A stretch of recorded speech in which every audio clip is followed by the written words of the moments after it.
I wanted to see man blow. For me, like I get a joy out of seeing success for other people. Yeah, right. I don't care if it's for me. Deeper one. A lot of men are waiting. That person's gonna be the way I get through. Like, right, he's the one that's gonna push us through. So man are just waiting under him.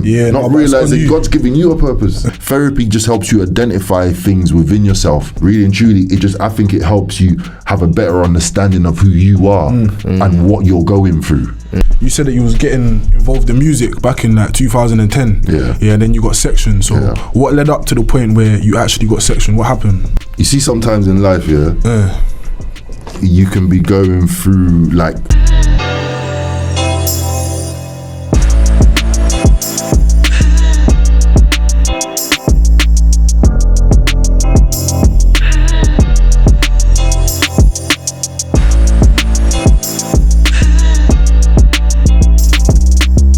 Welcome back to another episode of the Energizer podcast. Fully charged up. A podcast that leaves you charged up. All Today the way. we're here with your boy T and Ty. And we got a special guest in the building. Another one. Yeah, another one. DJ Khaled. We got my unks in the building. Big guest today, man. That's really good, man. Yeah, tell them, really chat to them, bro. That's really good. I'm in the building, man. It's Ox, it's Monica's son. That's my nephew, like he said. I was there when he was born, so that's like my family. Deeper one, you know yeah. What I'm saying? Literally that, you know what I'm saying? Man held him when he was born, so it's a deeper thing that I can even put into words. But yeah, man, I'm glad to be here, man. You know what I mean? It's been a long time coming, so for sure. Yeah, man, I'm grateful that you lot even invited me. You know what I mean? It's only right, man. Give thanks, man. I've got a lot to touch on, you get me? Yeah, so alright, cool. So for the people that don't know, what do you do? Like, what's your thing? So I'm an artist, I'm a hip hop artist, but I'm also like a motivational speaker.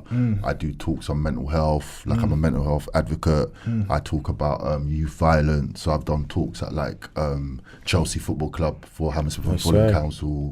I've done other talks with Hammersmith and Fulham Council in like during the summer when they have big events in the summer to keep kids occupied. I've done events for the council, like I did a festival for the council as well, Hammersmith and Fulham Council in 2019. So I do music, I'm an artist, but it's more than music with me. Like, you know what I mean? So it's always been more than music. But like you can call me an artist if you want to make it simple, but there's no, I would say I'm a public figure. Do you know what I'm saying? Like I've tried to influence the genre, this UK music genre that we're all enjoying and seeing young kids making money from. I played a part in kind of building that in the early stages also. Do you know what I'm saying? So man's just a public figure, really, you get me? I hear that. So talk to them. How did you play a part in the early music scene then? In like 2004, there was, you could probably say 2003, there was only really Dizzy Rascal. I'm sure you lot know who Dizzy Rascal is. Yeah, for sure. Like when Dizzy released his first album, it was called Boy in the Corner. And at that time, there wasn't really a scene. Do you know what I'm saying? Wiley was doing his thing, and there was like a bit of a grime garage scene bubbling, but it wasn't really where it was now, where these guys are all millionaires. It wasn't like that then. It was just Dizzy. So me and a couple friends, we went to Miami in 2000 and I think it was like 2002. I need to touch Miami. And when we went to Miami, like, it was, bro, Miami's crazy. Like, you got to see, it's the first time I went to America and I saw they had like a do-it-yourself attitude, like a grind from the bottom. Like you saw it like firsthand when you was over there. So there was a program that I watched over there called The Basement Show. Yeah, I was watching it like every other day, just like when man had nothing to do. And it was basically like a show where this guy had a couch and it was like bare graffiti on the wall, and guests will come on, sit on the couch, he'll interview them, and then they'll do a performance afterwards. The show was so dope. And it was just ill. And I remember some guys that were signed to Rockefeller, they were on the show. And I thought to myself, this is sick. So when I come back to England, I used the same camera that man was filming on holiday with. I just went round and started filming rappers. Like, first of all, it was local rappers from like West London, Shepherd's Bush, where I'm from. And then bit by bit, the man them got together and man was saying, let's go film this guy and let's go film that guy. Next thing you know, we're filming Kano in East London. I think Kano East London was probably the biggest one that we filmed in part one. Kano, I think Estelle's a big artist now in America. We filmed her. I think we filmed Mega Man from So Solid. I think we filmed Mega Man as well for part one. So we were just meeting. It was just bouncing from one thing to the other. Do you know what I'm saying? Yeah. So it was foundational. So it was literally like you said before off camera. It was like Link Up TV, Grime Daily, but it Before was in a its time. DVD form. Yeah. Because this was DVD times, 2004. The first one came out in like 2004, 2005. And the name Bound to Blow was just like, it was what man wanted to happen for man. I wanted to see man blow. Do you get what I'm saying? Like, I came up with the name. Like, for me, like, I get a joy out of seeing success for other people. Yeah, I rate that. I don't still. care as if well. it's for me. Like, I want to see you find your purpose and blow. Do you get what I'm saying? Yeah. Look after your family. Like, live, bro. Do you Yeah, get what I'm nah, saying? travel the Like, world and live, that. Yeah. enjoy life, man. Off the back of the gift God given you. Yeah. That's just been in me from back in the day, from when I was young. So I called it Bound to Blow, and it went viral, if you want Back to call then, it back yeah, then. yeah. Like, there used to be a market in Wembley Market. It was there every Sunday, and people used to go there to shop bootleg stuff. It was like a big thing. Yeah. Wembley Market was just all Bound to Blow. Like, I didn't even know it was happening. Man was bootlegging the thing. Wembley Market, Camden Market, this market, that market. I'm getting phone calls. Bro, you know your DVDs and thing, man is bootlegging your thing. Blah, blah, blah. It went everywhere. Yeah. It went outside of That's London. sick, man. Do you See what I know what I'm mean? saying? See how that's mad, So, like? a lot of artists got a light on them. Like Kano. Kano's Yeah. one of the biggest UK artists now. Yeah. When Bound to Blow came out, no one from West London knew who Kano was. Yeah. When Bound to Blow came out, everyone done. Everyone did. Picked up Bring on You know what I'm exposure. saying? and that. So yeah. it was like the SBTV with Jamal Edwards. Yeah. May his soul rest in peace. Because he's from Acton and we're Yeah. from Shepherd's Bush. Yeah. So he came up under that. He saw Bound to Blow. Yeah. Do you know what I'm saying? So it was a platform that gave people a chance, and the man them came together and really tried to help people blow. Do you get what I'm saying? Yeah. I spent a lot of time editing. I learned how to edit myself, editing that DVD. Do you know what I'm Yeah. saying? So that's hear. basically Bound to Blow and how that started. So you when know it what I came mean? to the artists and that, like you said, Kano, Estelle and that, obviously they was probably doing their things in their own area, but then how did you pick up on them and then get in contact with them, if that makes sense? I'll be honest with you, one thing kind of just snowballed onto another. Like, I think maybe at the beginning, we might have been reaching out to one or two people. Yeah. But then as But it grew, as they soon reached as out to they you. heard, or because no one else was doing this, Yeah, maybe word. there was one or two other brands at the time. Like there's a guy, what's this guy's name? There's this guy from East London. He's big in the grime scene. The Rasta guy, Skepta's guy. He had Lord of the Mics, which was like another. Jammer. Jammer had a little thing going yeah. on. Yeah, at the Yeah. same kind of time, but maybe just afterwards. Yeah. But his thing was just more straight battling. Yeah. Like grime MCs battling. But where our thing was more, I wanted to it was artist development. Alright. Whether it be singing R&B, whether it be reggae, whether it be rap. So as soon as people start hearing about this, it's almost like they want to show their talent. Yeah. They want to Do you get know what I'm involved as saying? well. Proper still. Yeah, no, 100%. So the one mistake I can put my hand up and say I made, and because remember at the time I just finished uni. Yeah. I So how did a old was you this marketing time? degree. Like 20? Like I was probably about 21. Yeah. That's mad. And I made a mistake because what I should have done, because I'll be a multi-millionaire by now if I'd trust done me. this.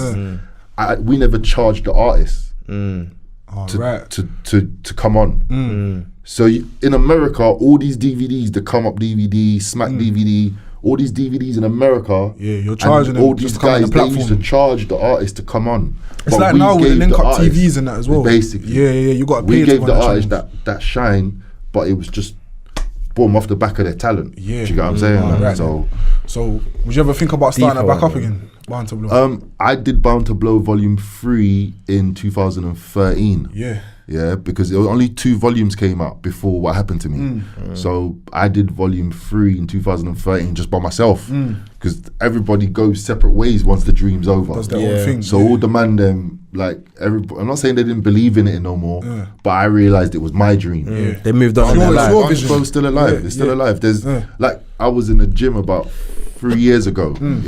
I don't go gym no more Bless like me. that, but I was in a gym and Angel was there. Yeah, Angel yeah. was in Shout out the gym. Angel. Yeah. Shout out Angel. I got a single coming out pretty soon, and he produced it still. Big. And he said to me, "Bruv, you need to bring out Bound to Blow. You need to bring out Bound to Blow." And I da da need da. to. I said to him, "Bro, I know, cuz, but you see, when man is in life now, you don't Sneezing spend at your own money. Like I spend my own money to do Bound to Blow Volume 3. That was my own money, the whole thing. So it's by all you myself. on your back for Do you know real. what I'm saying? Yeah. So where it is now, me as this Ox Monica's son artist, I've got myself to a position now where when I speak, people listen. No, 100. So now I can command certain things. So Bound to Blow's definitely there. Yeah. The YouTube channel's there. There's still posts on there if you go on the YouTube So you channel. can roll you see back stuff. and check that out But as well. I've just turned the light off a little bit on it. Yeah. And put the light on myself. Yeah. And just got me to a certain place. Yeah. So they're gonna merge together. Yeah, No, 100. for You know sure. what I'm saying? And then when you build up your Sure, platform man. as well, you can move people over to Bound to Yeah, Blow man. now. Now as well. Bound to Blow's coming, man. Yeah, Coming. Yeah. No, I think it's only There's right. a lot going especially on. There's a lot happening. because a lot of people already know about Bound to Blow. Like you said already, it's like it's not new to them. Like they've seen this before. Do you get me? So It'll be a it makes merge sense. of generations because you guys' generation now, like I like the way I could see as I was talking about it, it excited you. Yeah, Do you yeah, get what I'm yeah, saying? yeah. Like, because it's something that it's genuine and it's real. It's It'll touch your authentic, it's soul. real. It's Yeah, authentic. yeah, yeah. Yeah. Do you get what I'm saying? Yeah. And if we sat down and watched Volume 1 now, it will blow your mind. Yeah. Because you'd be like, whoa, oh shit, is that what Yeah. Kano was on? Oh shit. Right, is that what my mum was saying? Da, da, da. yeah. Because this was a quiet, shy little boy. Do you understand? Do you know what I'm Yeah. saying? But now, he's he's top top boy. boy. You know what I mean? But that's growth. That comes with Yeah. experiences, that comes with losses, that comes with wins, that comes Yeah. with money. That's Do mad. you know what I'm saying? Like, Even- so yeah. it's, for me, it's just beautiful to see. Yeah. Like, it's amazing for me to watch. Yeah. Like, I love it. Like, seeing the Asher D was on Bound to Blow Volume. Yeah, no, Bound this to is Blow big Volume still. 2. Do you know what Asher D said in Volume 2? What do you say? Asher D said we was in Vauxhall Bridge. I think we went to a Skinny Man video or Estelle video, I can't remember, but he was there. He said, bro, he says this on camera, it's on Bound to Blow 2. He goes, I'm going to be making TV shows. He goes, I'm going to be making films. He ain't done nothing. He hadn't done none of this at the time. He goes, you're going to see me in movies. You're going to see me in TV shows. We're going to be doing our own productions. We're going to be making our own films, giving people an opportunity. Bro, he said everything you're seeing him do now. And he had the measurement back then. And bro, do you know what that makes me Everything, think? he Yeah? said that in 2005. Everything you're seeing Ashley do now. He said stuff like, all these brands owe us.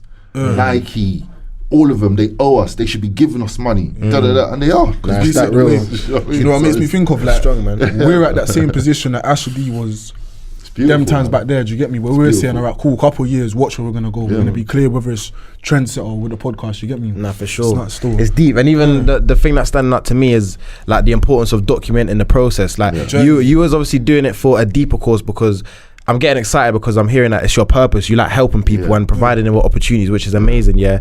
But in doing that, you're literally documenting, like you said, Kano in one of his first chances to blow on a platform. Do you know what I mean? Way back when. Do you know what I mean? Documenting that, or Asher D having a stint saying, "Listen, I'm saying to the camera now, I'm gonna be this guy. I'm gonna be doing these type of music." Fast you forward made it X happen. amount of years, you turn that dream into a reality. It's strong, man. For real. Bro, I think it's beautiful, man, because it's manifestation. Yeah. And a lot of people don't speak magic into their own lives enough. Deeper one. A lot of men are waiting Deeper one. for that person, might be their brethren, it might be someone close to them. To spark that vision in them. Yeah. Do you know what I mean? Or they might be thinking that person's going to be the way I get through.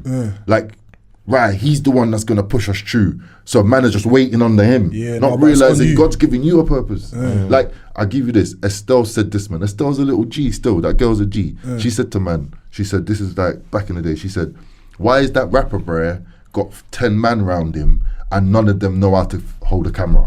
None of them know how to edit.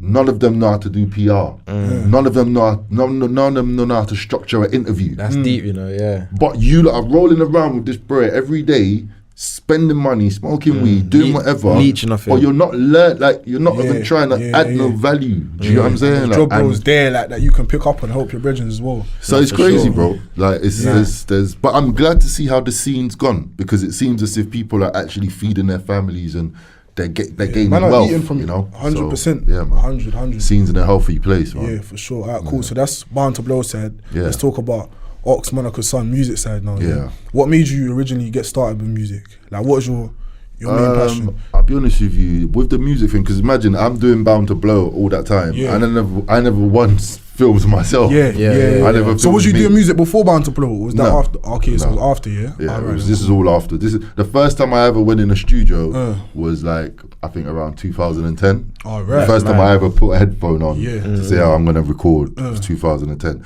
And 2010 was when I got sectioned. So that kind of ended that whole trying to think of music thing. Yeah. But around 2016, I had therapy. Yeah, I got into some therapy. I was on a waiting list for so long. I know we're kind of skipping stuff a bit, but basically I had therapy for about a year. And in the therapy, the therapist, because it was like deep therapy, one of the things he wanted me to do was basically write, because he worked out that was like some of my hobbies. So I had this song. It was like a poem / song that I just had it, but it wasn't completed. Yeah. I was telling him about it, and he basically said to me, right, you need to bring that in. I want to hear it, and you rap it for me. So yeah, I did it for him. It's called Make It Right.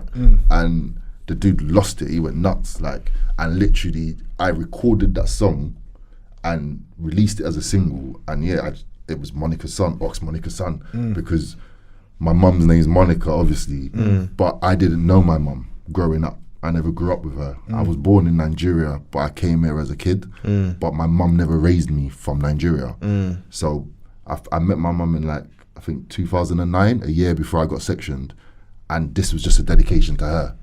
So wherever I go, whoever meets me, whoever reads my name, whoever wants to inquire, who are you, or why did you call yourself that? Your it's mum's going to be a part of dedication to her because Yeah. of all the years she lost, because she lost her child, innit? She lost me, because just how the situation was. My dad took me, and it was just, in Africa it's different. It's not like here where women have so much control.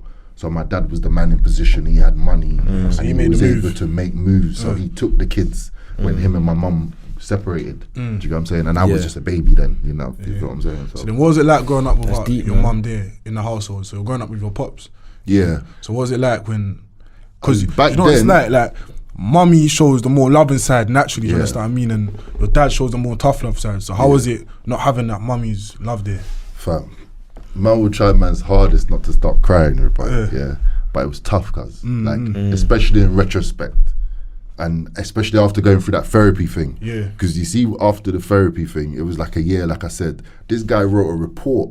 Yeah, it was like 4 pages long. Yeah, and it was for him to give to the GP, one for me, one for whoever needs a copy that wants to find out about what I went through.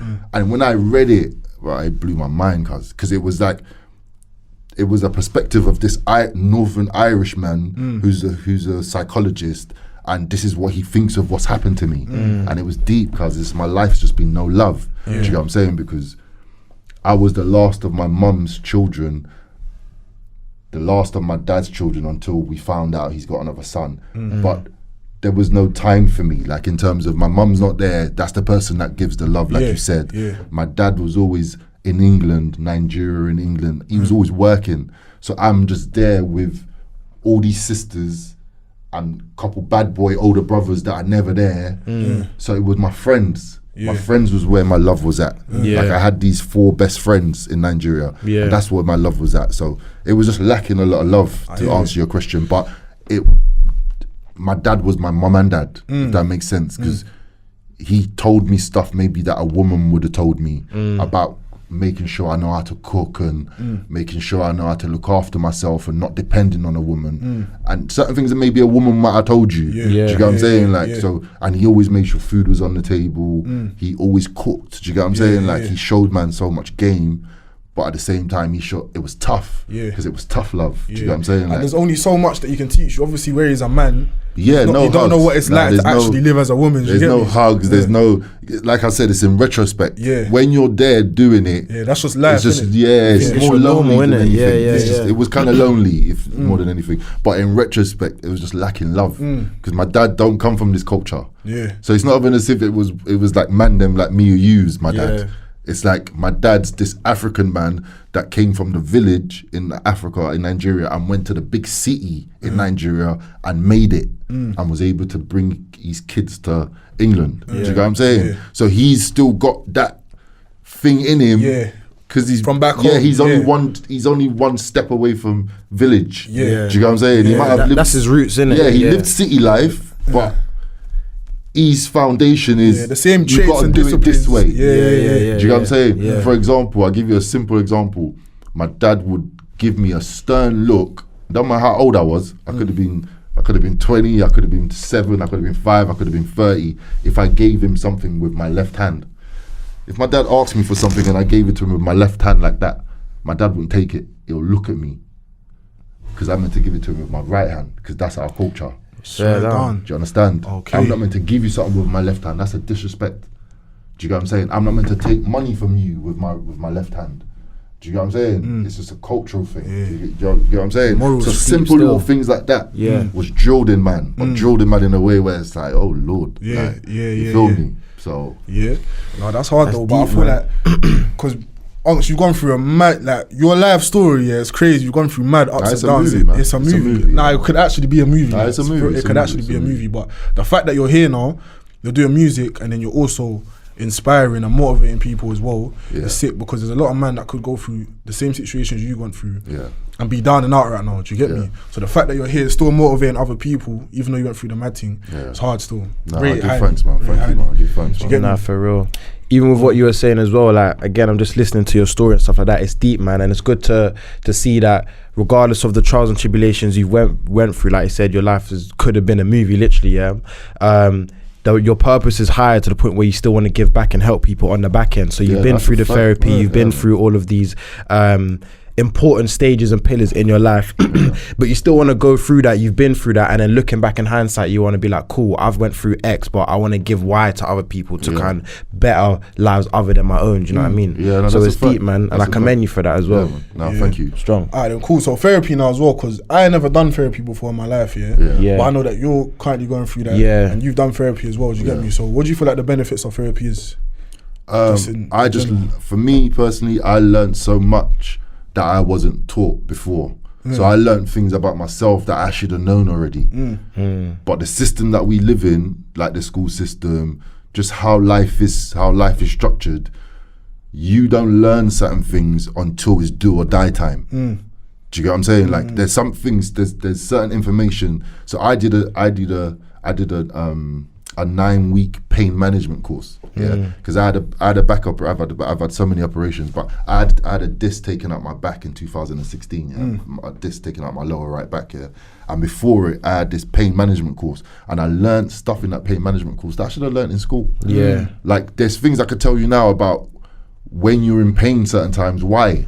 And what could make it better without you taking no medicine. I learned that in this pain management class. I could have learned that in school. There's certain things, certain information that is out there that we should have had access to, but we don't get it. We don't get it because it's not structured that way. Do you get what I'm saying? So the therapy thing, give you one example.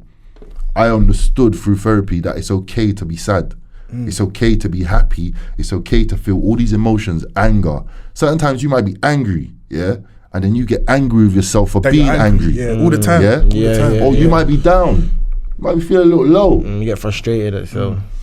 It might be like a regular day, a Tuesday. Bro, I just feel down, cuz. You're dumb, you know, bro. Why did you do that thing that day, cuz? You're a dickhead. Why did you do that, cuz? You're a donut. Bare condemnation we just put on ourselves. But when really and truly, it's just a bunch of emotions, fam. That's all it is. Whatever you're feeling at a particular time, it's just an emotion, whether it's happiness. And I'll check you this, I'll give you this. Most times when we're happy, we don't question it.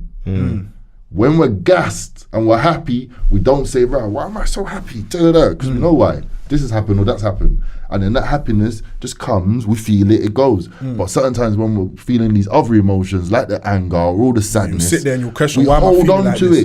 it. Man, hold on to it and start trying to figure it out. Like, right, nah, my girl said that to me. Nah, Leo, who's she talking to? Or my man, We start going into this thing of holding on to this emotion, when really and truly, you're just meant to let it come and go. And that's one of the biggest things therapy helped me with, in terms of just dealing with my emotions and understanding them, identifying them. Do you get what I'm saying? And knowing that I've got power over all of it. You're in control. I've got power over all of it. Do you get what I'm saying?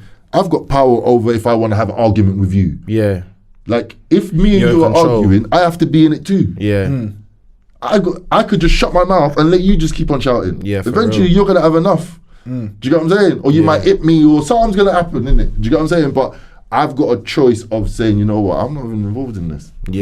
But we don't do that enough because we engage with these negative emotions. Do you get what I'm saying? Like, so therapy just helps you identify things within yourself, and then just depends what you've been through. Whatever the trauma is, then that will depend on what you need to hear or what you need to be told. But really and truly, I think it helps you have a better understanding of who you are and what you're going through, which a lot of people don't really understand when they're going through it. It's like being in a storm and just being confused of where you are because you can't see nothing. Do you get what I'm saying? Like road rage. You just get into you can't see nothing. But really and truly, if you just breathe and just be a bit more mindful of where you are, of what the situation is, bro, this is work in progress, bro. Like, man ain't got this shit worked out. I'm still trying to work this stuff out. Do you get what I'm saying? That's real. So, but the therapy thing, I think we all need it. Don't get it twisted. That was my next question. We all need it. So we all need it. What's your, like, so you're saying literally just off the back of that about how everybody needs to go through therapy. Why do you think everyone should go through therapy? Like, what could it teach them, or how could it improve them? Because I feel like, just to add more context, I feel like there's a lot of people out there who are like, oh, man don't need therapy, I haven't been through the mad thing, or this person might not have passed away, but there's certain things that you still have trauma from that you might not even know. Do you know what I mean? Facts. Bro, look at society. Look what we're living.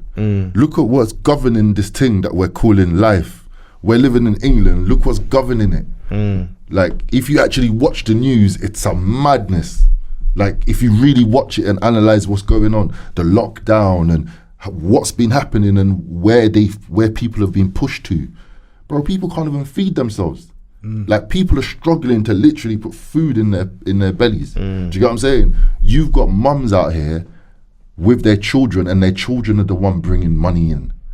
Whether that be through a drug line, or whether that's through robbery, or whatever it might be, like a hustle, like whatever it is. But that ain't right. That ain't right for a 15, 16-year-old to be coming home and he's the one that's putting bread on the table. That's not right. You know what I'm saying? And most of these young people now, whether they're from a good area, a bad area, bro, they're seeing their friends die. Do you get what I'm saying? Like, and then it's becoming normal though. Like, it's becoming very normal. They're giggling about it. It's like, I'm seeing videos and I'm like, what? Okay, so I'm seeing videos of incidents, that maybe man might hear about maybe 3-4 times a year back in the day. But now you're seeing it every day. Literally. I know there's more camera phones, but it's not even the actions that's bothering man. It's the reactions to the people that are there. It's normal. You get what I'm saying? It's normal. Like, even the other day, my dad was showing me a video, of a school kid who was getting kidnapped. He was in his school uniform, he was walking home. And then, like, 3 men are trying to drag him in a car. But then there's people around, they're not helping, they're recording. Like, they're watching my man getting kidnapped. You get me? That's why I feel like the social media thing is crazy right now. But I'll be honest with you, see, when they put cameras in phones, they didn't know what was happening. And maybe they did. But you got to understand, you see, for you to have a camera on you, you had to be someone of importance. Like, originally. Not just back in the day, just since cameras ever existed. Like, I'm not talking about a home camera that's for you and your family in your yard. For you to be on a camera that's got a light on it, there's filters and you had to be like of a judged certain status or something, to be someone of importance, that somebody wants to hear you talk. But now you've got the world. Everyone's got a voice with a camera, bro. With a camera that you could have a studio with. Studio quality is good enough to put to the world. That's what we have now to everyone. This is that's confusion. That's confusion. That's going to be a level of confusion. For real. Do you get what I'm saying? Like, and even a quick one as well. I feel like, even what you're saying before about like all these videos you're seeing 3-4 times a year way back when, now you go on the timeline, you're seeing this video, this person being shown every day. You're just being shown trauma points really and truly every single day. And I feel like not even a lot of us, we all to some extent have kind of just been desensitized to all these clips that we're seeing. 100%. So literally, like you're saying, you go on Instagram, the first thing you see is a mad thing. You go on Snapchat, it's someone's story who's videoing the mad thing. So if you're seeing that every day, that's now your norm, but you're becoming desensitized to actual trauma and these events. Do you know what I mean? It's you know mad. how deep it is, bro? It's mad. Do you know how much girls, you guys are in your teens, Do you know how much girls you lot are gonna come across? I'm not saying you're gonna date or I'm not gonna talk anything into you lot's lives, but do you know how much young women are traumatized by abuse that they've not spoke about? Whether it's from a family member, whether it's from somebody that they trusted. Do you know how much women have been raped, bro? How much young girls, when you're talking about who needs therapy, bro, so much people need therapy that it ain't. Bro, you might buck a girl, everything's going well, but then you just start seeing a different type of attitude and energy in her. You don't even know what that girl's been through. Loads of people have gone through stuff that they don't speak about. Yeah. So when we talk about who needs therapy, bro, most people do, especially people coming from where we come from. Bare young boys in homes and there's no father. And there's no father, there's no positive male role model at all. Any shape or form. That boy needs therapy. That boy needs therapy because there's a pain in the woman that's in the house that's gonna be on him. There's gonna be a pain that's on him, whether it's consciously or subconsciously. Do you get what I'm saying? That's like, deep. And then if he's going out and doing all the other stuff that we just spoke about, meeting the girl that done and she ain't got her dad, and maybe an uncle raped her, and she's carrying that around, bro, it's just pain, bro. Do you know what I'm saying? Like, it's just pain, but we live through it. It's normal, we live through it. Because a lot of people, but I didn't even want to get too deep, but at the same time, there's levels to this thing. Look at Instagram. Loads of people ain't even who they are. Like, loads of people ain't even who they are. Loads of people ain't even, like, his name's Tay. It's on his Instagram. Yeah. He's who he is. Yeah. Do you know what I'm saying? My name's Ox. Everyone knows me as Ox. Go to my Instagram, my name's Ox. But a lot of people, they ain't really on, bro. A lot of people are just pretending. Do you get what I'm saying? A lot of people are just pretending because that's the only way they're gonna survive. Do you get what I'm saying? Like, so it's a deep thing. It's a deep thing still. Deep thing. No, boy, but yeah, do you know what it is? When it comes to therapy and that, yeah, like obviously we've had conversations and that, and then you made me realize something that I might need it still, but it's not a thing where like I've gone through certain things in my life here, but my thing's always just been like, alright, cool, I'm gonna work through it. So if a mad thing happens, I'll just work harder. Do you get me? No matter what the situation is. If I get caught up in something or something happens with family, my way of dealing with it is, alright, cool, I'm just gonna double down and graft. Do you get me? That's my response. When in reality, I might need to seek some therapy, or just not even therapy, but just hear a different perspective. Do you get me? Because bare things I ain't really dealt with, I just work through it. But you see, you guys even having something like this to show. You guys, I don't know what episode you guys are on now. Whether you plan the show or you're just having these conversations, this is therapy. Believe me, in a form. This is therapy. Word. This is therapy, cuz. You two on the phone with each other talking about your future, that's therapy. Do you get what I'm saying? Because you're building blocks. Do you get what I'm saying? There's different forms here, obviously. Do you know what I mean? And whether or not you can count on each other if you're really down and you need someone to talk to, or you're just going to try and keep it to yourself, that's another thing altogether. But you lot just building with one another, having these conversations, that's therapy in itself. Do you get what I'm saying? But to go back to what you're saying, bro, most people need it, man. Especially living in London. It's a rat race. I think they do. And even like what you said as an example about like a young boy who's out there and he knows someone, or he could been in that certain lifestyle or environment, something's happened to his friend or friend passed away. People will be going through trauma not knowing they're going through trauma. Does that make sense? Facts. Like even what you were saying about like the way certain people have experienced their childhood and stuff like that, the environment they're around, you could be in and around that type of life or gangs, whatever, something's happened to your friend, even it could be as simple, for example, as he got rapped, he got beaten up, he just got in a fight, but you don't know that that's trauma right there that could be impacting you and affecting you in a certain way. You don't even know about it. You don't even know about it for one, and then your outlets is, I've had a long day, or the man them, something happened to the man them, let me go smoke, or let me just be antisocial and then just be like, I'm good still. Do you know what I mean? Let me just curl up. So now that trauma is building up in you, you don't have a healthy outlet for it. It's deep still. Facts. Alright then, cool. So I don't even want to stay too deep, but I just want to touch on one more thing now. So obviously you said that you was getting involved in music back in like 2010. And then you got section. So what led up to the point where you actually got section? What happened? Because obviously you're pursuing music, and then. So I think you see sometimes in life, you can be going through like things are really going well for you in a particular aspect of your life. But then at the same time, there might be like certain situations that's just dragging you, or certain parts of your life that you just can't get right. Maybe you don't fully understand it. You know what I'm saying?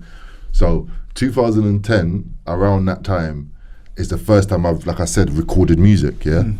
So I've even got like a bunch of music from that time that I've never really put out properly. There's a video I put out called Alone, where the video I've got no top on. It's on my YouTube channel. I've seen it. That's one of the tunes from around that time. Because I talk about the shooting, I talk about a lot of stuff on that song. So slightly lost. You're talking about 2010. So in that period, that whole things are going well with the music. I'm experimenting. I'm finding new things to record. I'm listening to instrumentals. I've just had a daughter. My daughter was born in 2009. Okay. October. My first child. Yeah.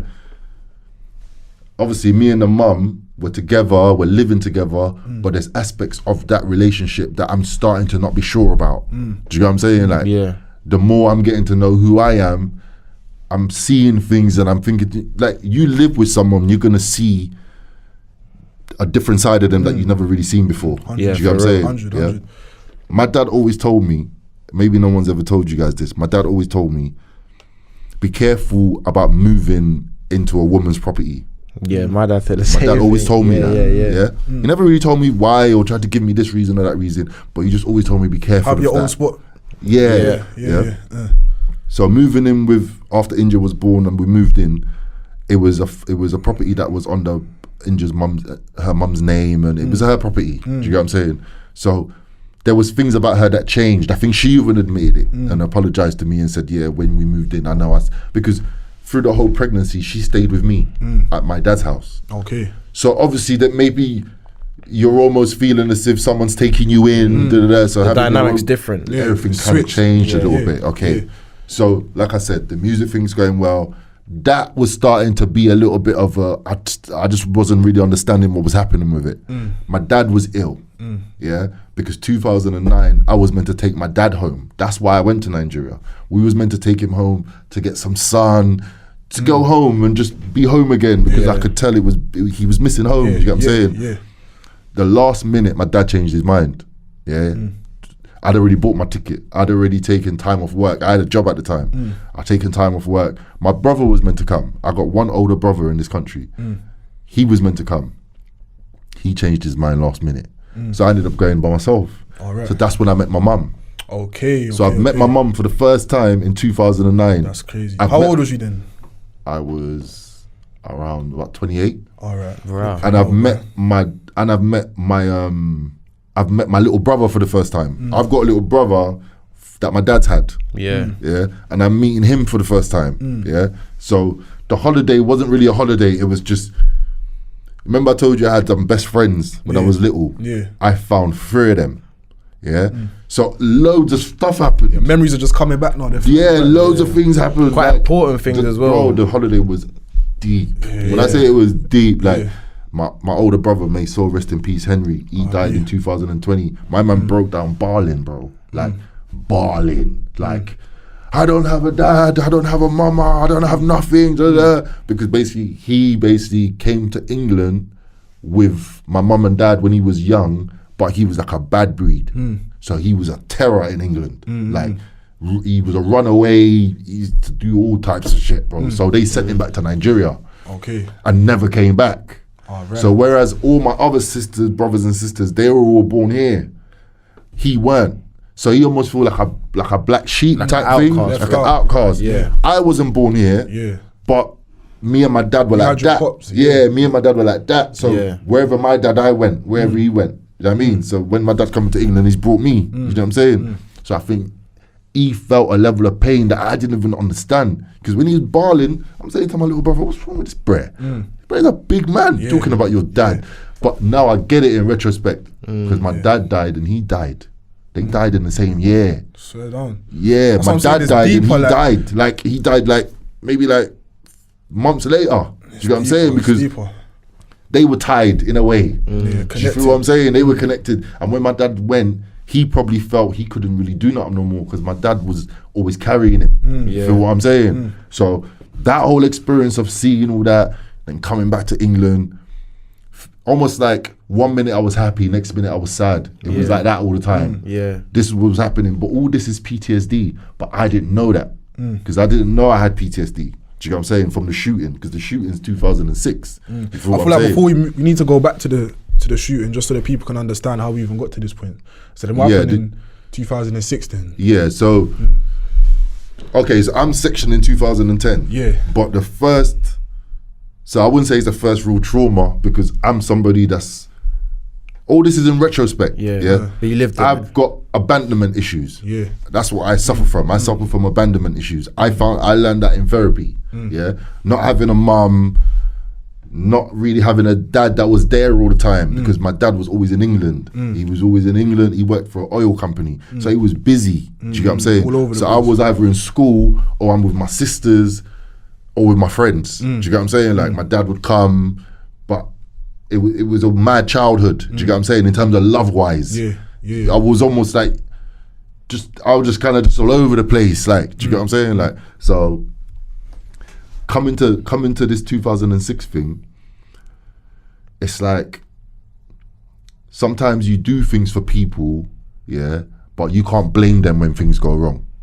Yeah, that's something it might be hard for you to understand, because I always said I got shot for people. Yeah, even up to the other day, I got an Instagram post that when I looked at it back, I didn't like a little piece of it, because no one forced me to defend anyone. Do you get what I'm saying? Yeah, because basically that's what my shooting was. I was basically trying to stop something from happening, like a bit of a fight. Yeah, an occasion between people that I was with in this place. I used to do management. Yeah, with someone else that you know, Flames. Yeah, and we was managing a group at the time.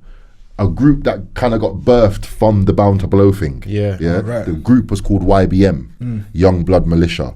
There's a guy called Propane who's featured. Propane's on my next video coming out, not the one that's out now. The next one. Yeah, the one that Angel produced. Yeah, and he was in a group with like 4 or 5 guys. Yeah, sick. They was all over Channel U. They had videos. It was bubbling. Everything was going well. And basically, there was a show in Reading with the group to perform. Giggs was on the bill, Getz was there, Mike GLC, a bunch of like Peckham artists. There was a bunch of people there. Do you know what I'm saying? And Triggs, I don't think you guys will know Triggs. Triggs is a rapper from West London back in the day. So either way, you see, like, people like to test you sometimes if you're in position. Yeah, and I think that's all this was. There was a bunch of guys, and some of them just wanted to test some of these YBM youths that are in this group that I'm talking about, just to see if they're about, check their temperature. You know what I'm saying? Yeah. But the ones that they tapped on, them man ain't about nothing. You get what I'm saying? And I know that. So I'm standing like across the room, just sipping champagne. I'm just analysing this thing. We only just got in there. And I could see this thing's bubbling over there. So I've basically gone over there on a casual, not even on a hype or anything like that, just to stop it. Like, bro, what are you not doing? Like, like we've all come to perform. Like, what did it? But the energy that these youths were dealing with, it was a different type of energy, because these guys were from Peckham, and that energy at that time, this is the whole SN1 gigs. This is that energy, but the birth of gigs. This is like pre-first mixtape time. Early stages. Early stages. The first piece of music that came out was Gigs with another guy. 2 guys were on this mixtape. I can't remember the guy's name. That's before Giggs' first ever mixtape by himself. So this is that time where people are trying to build their name. Do you get what I'm saying? Like, everyone's trying to actually stand on what they say on tunes and all that type of stuff. Do you get what I'm saying? So he's still looked into the streets as well now, Yeah, very much so. But I'll be honest with you, through that whole night, I didn't even see Giggs. The whole night, I did not see Giggs. I got a phone call from Giggs maybe about a month or 2 after I came out of the hospital, but I didn't see Giggs the whole night. Yeah. So like I said, I've gone over to stop the argument, and there was a kid that was on Bound to Blow Volume 2. Yeah. Flames knows him. Flames was the one that filmed the footage. Yeah. He's there with the Peckham youths. So I've said to him, cuz, you're on Bound to Blow. Tell these youths to calm down, cuz. Bro, I'm drinking champs. I'm not even like on a, you know what I mean? Man just smoked grade. I smoked grade before I come in here. I'm drinking champs. Do you know what I'm saying? I've been working all day. I've been grafting all day. At the time, and I think this played a part. Yeah, I won't even go into it too deep. But at the time, I was shotting crack and heroin. Yeah, but I'm talking full time, like a job. Yeah. So that was a Wednesday or a Tuesday. Bro, I've been work since 8 in the morning. I've been grafting, bro. I'm not here to have an argument. I just want to watch and make sure these lot do what they're meant to do, and we go on to the next show. Simple as. So I've said to the youths, I'm light-skinned youth. Kaiser, he's a rapper from Peckham. His name's Kaiser. Said to the Kaiser youth, bro, you're on Bound to Blow, bro, man. What are you doing, man? There's no need for all this, that. My man said, what?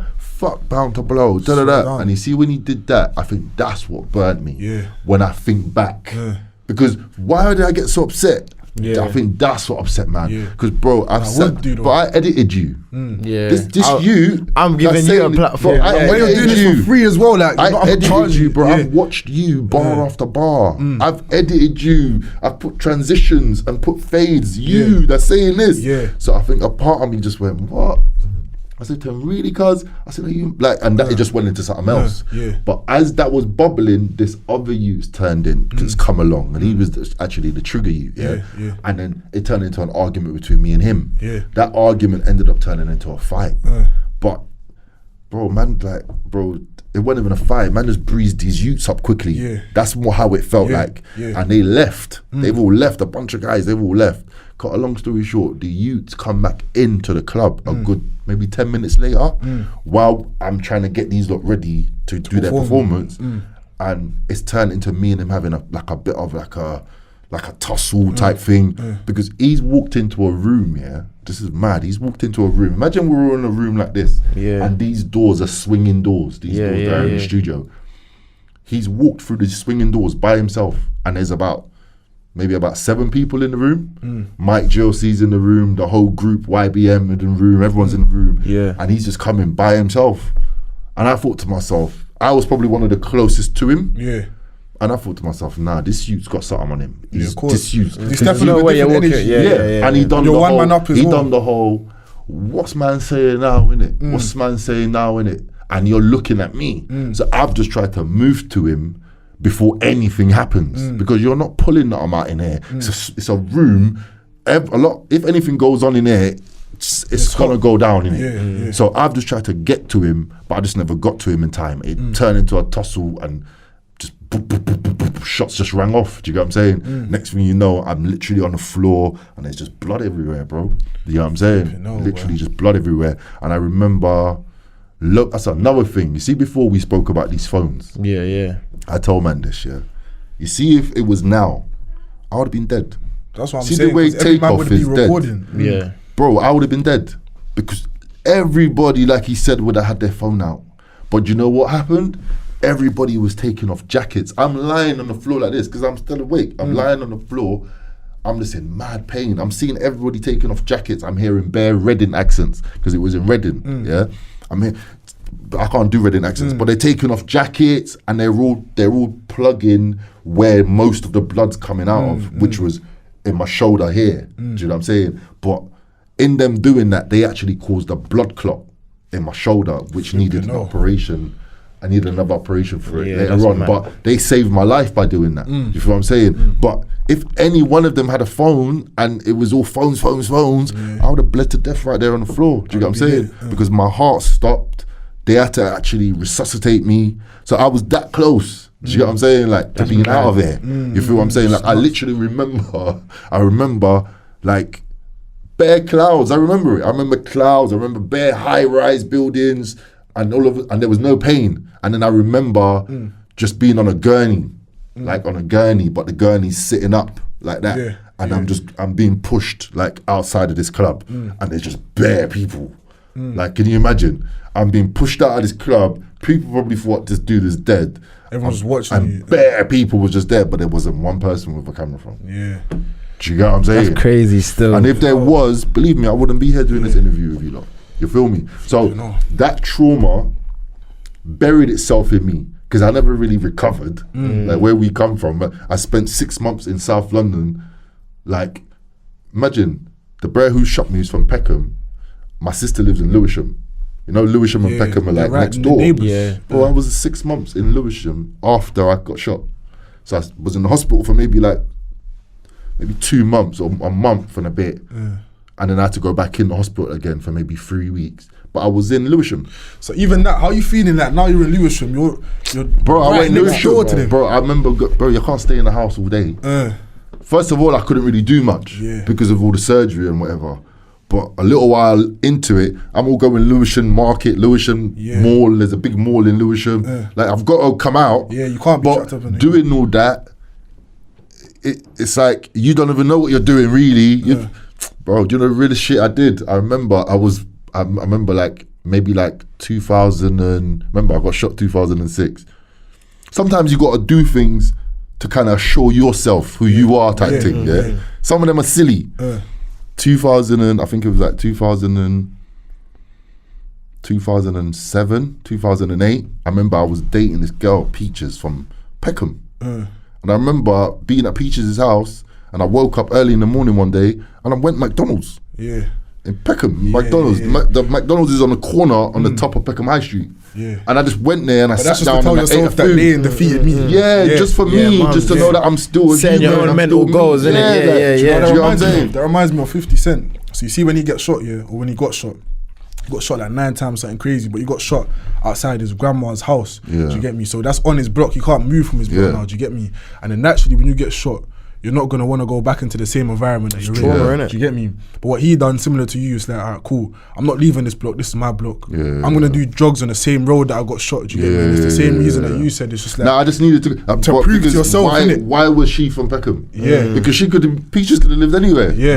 She just happened to be from there. Do you know what I'm saying? Like, it was mad. But it was just something that I needed to do just for myself, man. Not to go look for no trouble on that one. Because I'll give you something deep. And this is something that you got to understand, because some people that are close to me, I don't think they fully understand. Right? How did you do that? Like, how did you not retaliate coming from where we come from? Like, we come from a certain cloth. We come from somewhere. Like, them things that don't happen to us. You understand? Bro, while I was in the hospital, and you can ask your dad, a man, that's been jailed with the guy that shot me, got a phone call from him the same night. And I got this info like maybe the day after I woke up from operations. I had a bullet in my lung. They had to take a bullet out of my lung. I had all smashed ribs from the bullets and all that. The man said to this I won't say his name, right, do you know some guy? This is in the phone call. Do you know some guy called Ox? He's in YBM. So the youth thought I was in YBM, the group. Blood, man, he went having it. Man got into a madness. He went having it. Man had to burn him. This is what he's told. He's told a bro that we went to school with. Okay. He was in a year below me in school. I know him. He's from the hood. So that's how close it was. Do you get what I'm saying? And then my sister, I got a sister that's like, my sister, one of my oldest sisters, she's like in her 60s, She goes to all these like African meetings, like for our tribe and that culture in South London. They have these meetings once a month and Bro, one of the women that's in the meetings is her son. So she's telling my sister, all my sisters kept this from me. Like, I found out because one of them was like, right, you need to know this because this is what's been going on, Florence didn't want to tell you, and This guy's mum went to my sister and said, "Rah," they're trying to beg my sister. Do you get what I'm saying? Like, so there was multiple things that God was using to show me, "Rah, step away from this thing, cause it's gonna hurt you because it hurt, bro." I'm not gonna lie to you, especially when you know that you could do something. Bro, it hurt, man. It hurt. Win, lose or draw. Win, lose or draw. It hurt. Do you get what I'm saying? But God did enough and put the right people around me to make me realize, right, you know what, some things you walk away from, no matter how much it hurts. To show you the signs. Some things you walk away from, and it's always for the better. Do you get what I'm saying? Like, because as I walked away from that, I walked away from the crack and the heroin and all that shit. I walked away from that the year after. Do you know what I'm saying? Like, so, and since then, my life, it's gone through ups and downs. Like the 2010, I got section. 2014, I got section again. But in there, I learned things. Do you get what I'm saying? In the hospital, I learned about myself. Do you get what I'm saying? Like, and it's just been gradually, just in the right direction. Do you get what I'm saying? Like, so, yeah, man. That's deep, man. First and foremost, I gotta shake your hand in it. I got a lot of respect for you, man. Honestly, for real. First and foremost, for just being able to share your story, and also like what I'm getting from a lot of what you're saying is like the strength and vulnerability. Like even the topics you're touching on now as a grown black man, do you know what I mean? It's not often you hear about these things, mental health, and like you're openly speaking about these things. So I commend and respect that highly, man. And then even just taking in the last thing, one gem I think that I can take from what you said is that whatever you're going through, there's always an opportunity to grow and improve your situation. Like, you're literally saying that you've been shot from an altercation, you've been sectioned twice, but you're still climbing. And even if you get knocked down, and like from 2010 to 2014, section once, and then it happened again, cool, you're going back 3 steps, but you're gonna get up again the 4th time. And do you know what I mean? Because I'll be honest with you see adversity, yeah, adversity will give you the opportunity, to be someone. Whereas you going through just wins all the way. Yeah, you don't learn nothing in bro, the process. You're gonna learn nothing, bro. Because you see all them wins, they're gonna lead you to like the biggest loss you could ever lose. And because you never learned no way of dealing with that attitude and this and how people look at you when you're down, fam, you need to see what people really think of you as a human being. For you, like not your trainers, not your car, not your top, not your haircut. You know what I'm saying? You need people to see you for you and make a judgment, and you need to see it. And the only time you see that is when you're going through down times, adversity, when you're low and it looks like you've crashed out or you've fallen off. That's when you see. As far as you keep your eyes open, that's a gem. That's that's God showing you, Rad. No, they're not for you. Yeah. Maybe this two are for you, because look, they never stopped yelling you, they never stopped phoning you, they never Still stopped saying, you know what I'm saying? The same way as well. Not no different, not no sympathy thing. Not no rap, come round and do it. Nah, same, exactly. God shows you that through those moments. Do you get what I'm saying? And look, I got shot. I had to spend a lot of time while a lot of my peers were going ahead with what they wanted to do in life. And that must have burned. And I had to sit down. Whether that's in therapy or I had to go get some job somewhere because I decided I'm not going to sell crack and heroin no more. I had to sit down. And when you sit down, you might read. When you sit down, you might get a chance to look in the mirror and really look at yourself. When you sit down, you might get a chance to actually see who you really are. You might get a chance to get closer to God. Do you get what I'm saying? All those things you might get a chance to do. Whereas if you're on a winning streak, there ain't no time for none of that. There ain't no time to pray. You've been getting wins. Who are you gonna thank? What are you praying for? I mean, you've been getting wins. It's been all wins. But when God shows you shows you the bottom, like literally the bottom, and He shows you it, and then He pulls you out of it. Whether you're on your knees in tears, whatever it might be, and He pulls you out of it, bro. There's not umbrella, bruv. Because you know you're never ever gonna go down there again. Plus, you've got the ability to be a light. You've got the ability to be a light. Because I could have learned all this stuff and just kept my mouth quiet. Maybe write a couple of novels, make a couple million, and go sit down somewhere, and you don't never even get to meet me. I could easily do that. I got books in me. I'm working on 2 books right now. But for me, God's put something in me, and He's kept me in a certain way. When I meet people, they don't even know how old I am. People don't even know how old I am. Do you get what I'm saying? So I've got a job to communicate with the youth. I've got a job to do. You got a purpose. I've got a job to do, because there's a bunch of people that's just steering a generation the wrong way, cause this weren't the plan. When we did Bound to Blow, this weren't the plan. We weren't trying to get young boys to be millionaires so kids can be stabbing each other on the street, and then man's making tunes about it, and man's making millions of money off the back of it. That weren't the plan. We just wanted to give people a platform so they could get their voices out, get their talent shown, and make money and feed their kids. Do you get what I'm saying? But do it in the right way. Do you know what I'm saying? So, but yeah, man, we're here, man, and we're just trying to move forward and just trying to inspire, man. You know what I mean? Deep story, innit? I told you it's a deeper story. It's a movie. It's a movie. Love, but man. obviously, like, obviously I know you're away from the social media, away from the music. That you're one person that I look to when I've gone through certain situations. I think, all right, cool. Unks have gone through something 10 times worse than this. You understand what I mean? And he's still motivated, and he's still pushing. So I look at you. Do you get me? So I'm nice love, man. Come on, man. You're my family, bro. Come on, man. You're my family, bro. Trust me, man. But yeah, alright, then cool. I feel like it was a good conversation. Yeah. So then what we do on the way out, we normally leave the people with a gem that they can take away, like a direct gem they can take away. So what gem would you give them? Bro, there's so many, man. There's so many. There's too many, man. There's too many. Bare gems. That's the movie for real. Bare Boy, gems like, to this. There's too many. But if you can give them literally, Actually, before we do that, I want you to plug in your stuff in it. That's what I was gonna say. You see, recently I've been doing these talks, on my Instagram. My Instagram is _Ox4Real. _Ox4Real. That's with a number 4 for real, yeah. And when you go there, you'll see Ox Monica's son. That's my page. But I've been doing these talks, And I think they've just been inspired mainly, maybe because of my dad. My dad died in 2020, and my dad was somebody that would always just drop gems. Like he wouldn't have. I don't think he even means to. He would just be dropping them because that's what it was about in Africa. In Africa, men would sit around, not even just men. They would sit around and they would talk and they would tell stories, and these stories would be filled with wisdom. Do you get what I'm saying? Like, and that's how they would pass wisdom on to the younger ones. Like, this is where we come from, all of us. Do you get what I'm saying? But we've lost our way, cuz. Do you feel me? So that storytelling thing and that passing on to wisdom is something I've been doing a lot, using my Instagram. And I honestly can't even tell you why I do it. Like, I just know I have to do it because if I don't, God's not going to be happy with me. Like, it's as simple as that. Like, I've got to. Like, do you know what I mean? So there's something on my phone, There's something on my phone where I write them all down. Like, literally, there's too many for me to. But what I'll do, I'll give you one that ain't I ain't used yet to do a talk that ain't on Instagram yet. Do you know what I'm saying? Yeah. So I'll randomly just pick one. Yeah, this is real, man.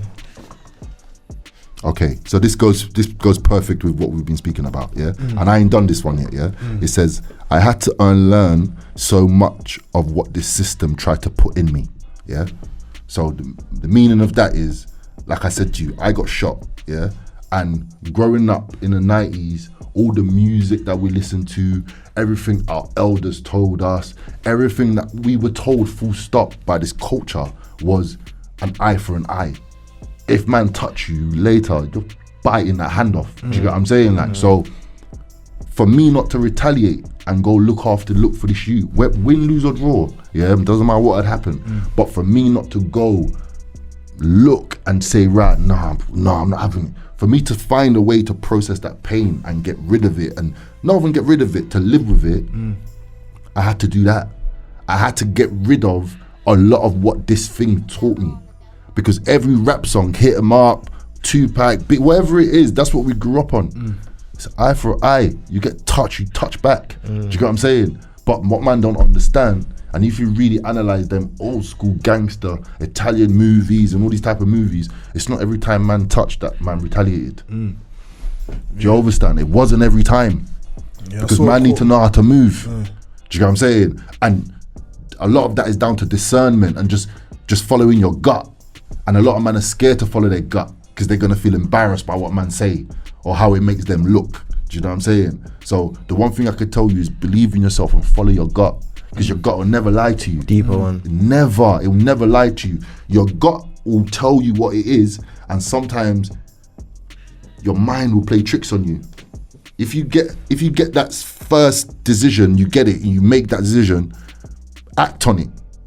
Act on it instantly, because if you wait 5 minutes, your brain's gonna talk you out of it. Your brain's gonna show you so many reasons not to do it. Why it's not gonna work. Why it's not gonna happen. Why they're gonna laugh at you. Why this, why that.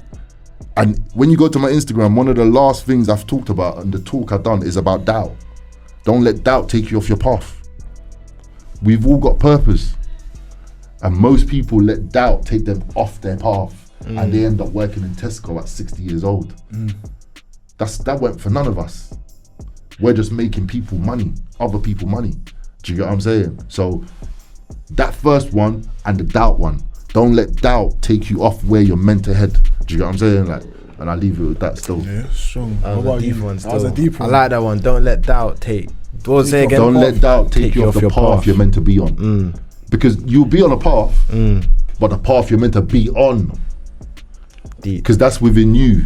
Yeah. That purpose was in you. Do you get what I'm saying? But just that doubt thing, it will take you and put you on a different path. You'll be on a path, but not the one for you.